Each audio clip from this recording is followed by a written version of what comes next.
Video yang memperlihatkan 3 remaja taruh kursi di tengah jalan di Jepara, Jawa Tengah viral lewat media sosial. Video aksi jahil remaja-remaja tersebut diunggah sejumlah akun X, seperti @bacatetangga.id pada Minggu 18 Mei 2025.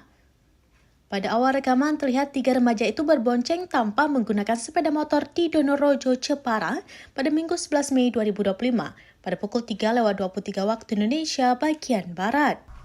Seorang di antaranya turun kemudian mengambil kursi untuk diletakkan di tengah jalan. Usai melakukan aksi jahilnya, mereka meninggalkan lokasi. Tidak beberapa lama, rekaman dilanjutkan ketika seorang pengendara motor terjatuh. Korban menabrak kursi yang diletakkan remaja di awal video. Bahkan muncul percikan api saking kerasnya korban terjatuh. Di akhir video tidak diketahui nasib korban usai kecelakaan tunggal. Sementara itu hingga Senin 19 Mei 2025, video aksi remaja menaruh kursi di tengah jalan sudah ditonton hingga 1,5 juta kali. Tidak sedikit warganet yang mengecam aksi yang membahayakan orang lain itu. Ada juga warganet meminta pihak berwenang menindak para pelaku. Dalam waktu 24 jam, ketiga remaja berhasil ditangkap tim Resmob Jepara. Sementara di hadapan polisi, ketiganya mengakui sudah melakukan aksi membahayakan.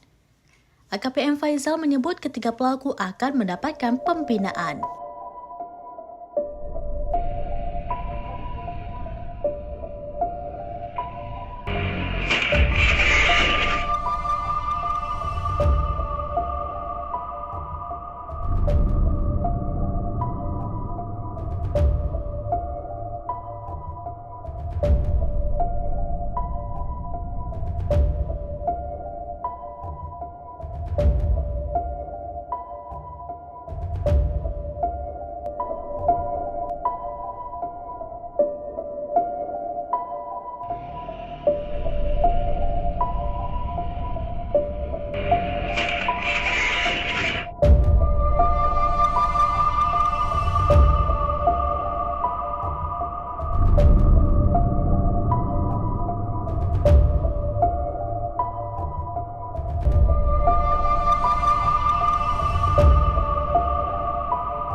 Download Tribun X sekarang, menghadirkan lokal menjadi Indonesia.